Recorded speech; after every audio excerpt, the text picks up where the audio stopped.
Now, for more, we're joined by Jin Keiyu, live from Beijing. She's CCTV's global economics analyst and a lecturer in economics with the London School of Economics in Vancouver. Welcome to the show. Thank you very much. Now, as we look at the four themes that we saw going into the G20, an innovative, invigorated, interconnected and inclusive global economy, and then we also look at what came out in the final communique, what are some of the highlights that stood out to you? Well, I think actually the conference achieved two things. One is they really zeroed in on the most pressing economic issues facing the world today. The number one is, we have already mentioned, protectionism, and number two is how to revive global growth. Now, I want to explicate a little bit on these two topics because I think it is important to recognize that protectionism actually peaks when economies are not doing well. So that creates really a vicious circle where countries turn to politics rather than sound economic policies. When they're not doing well, the world trade collapses, and then the world is doing even worse. So it is particularly important at this stage to set out the goals of global coordination. And the second is, of course, reviving global growth. And why emphasizing innovation and invigoration is so important is that there are many different ways to achieve growth. One is slightly dangerous, which is what we're seeing today. In the low interest rate environment, growth is often attained through credit-fueled, debt-fueled kind of expansions. And the consequence of that would likely be a financial crisis we've already seen before.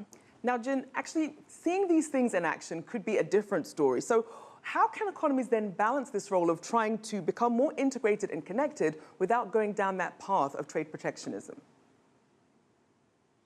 Well, I think that what is interesting is that, there are theories that the trade collapsed because the world demand has collapsed, because the world is not, the world economic conditions are poor.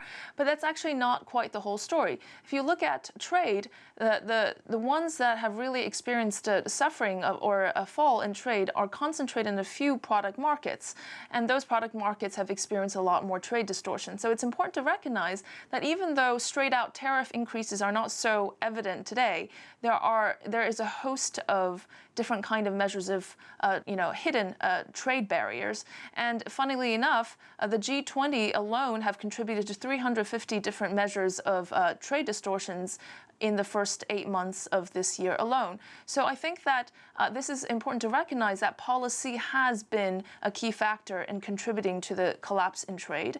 And second of all, as you mentioned, more integration through various ways, through not only governments, but at the firm level, as has been mentioned previously, is a way to go. But I think, at the first and foremost, you have to drop the trade barriers. Now, Jin, let's also focus in on the BRICS countries, Brazil, Russia, India, China, and South Africa. As you mentioned, slowing demand, and they've also obviously come up against this growing commodity slump. So what sort of role do you see them playing then in the global economy, both in the short and the long term?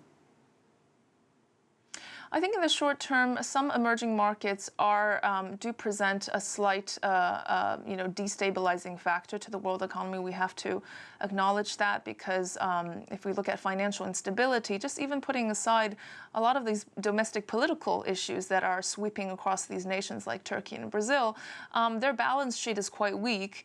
They have a lot of borrowing in US dollars, and as dollar appreciates, it will be harder for them to roll over the debt. So I think in terms of financial instability, given the commodity market is so, is so volatile these days, does present more of a risk factor to the world in the next year or so. But in the long term, and I think this is where exactly China is getting right, it's important to incorporate these emerging markets. China is still an emerging economy, let's be frank, because GDP per capita is still very low. So I think that promoting trade among these countries, and it is also important to note that North-North, so advanced economy trade, and South-South trade, so countries of similar development levels, are actually more important in terms of trade. So I think interconnectedness, both in terms of helping them build infrastructure, which again reduces the cost of trade and reduces the cost of capital, is definitely one important way to go. Now, Jin, one issue I do want to get to is this issue of steel overcapacity. We saw that during the G20, they formed a global forum. So with that being said, with this collective global response that they want to see in this overcapacity to steel and other industries, what could some of those global solutions to the issue look like? Well, to be very honest, this steel accumulation of overcapacity, at least from the perspective of China, has been, over the past decade or so. And decumulating this overcapacity really takes time. And it is particularly difficult when the world demand has still stayed low, and China itself is not strong enough to absorb all this demand. So it's important to keep in mind that decumulation takes time. But I think it's also important to recognize that the overcapacity issue is a systemic problem. It's not just one phenomenon. It's a distorted growth model where you have very cheap credit, financing, subsidizing manufacturing firms and SOEs, and at a time when there was a demand for manufacturing goods. And so unless that system is broken, it's really very hard to tackle directly this problem. I mean, tackling the problem directly by dealing with the so-called zombie companies is not necessarily a solution, because if you don't tackle, resolve the fundamental issues, you can actually exacerbate the problem by not getting rid of the distortions. Jian, unfortunately, we'll have to leave it there. That's all we've got time for. Thank you so much for joining us. Jian Keiyu live from Beijing. If you like what you just saw, follow us on social media and visit our website, cctv-america.com.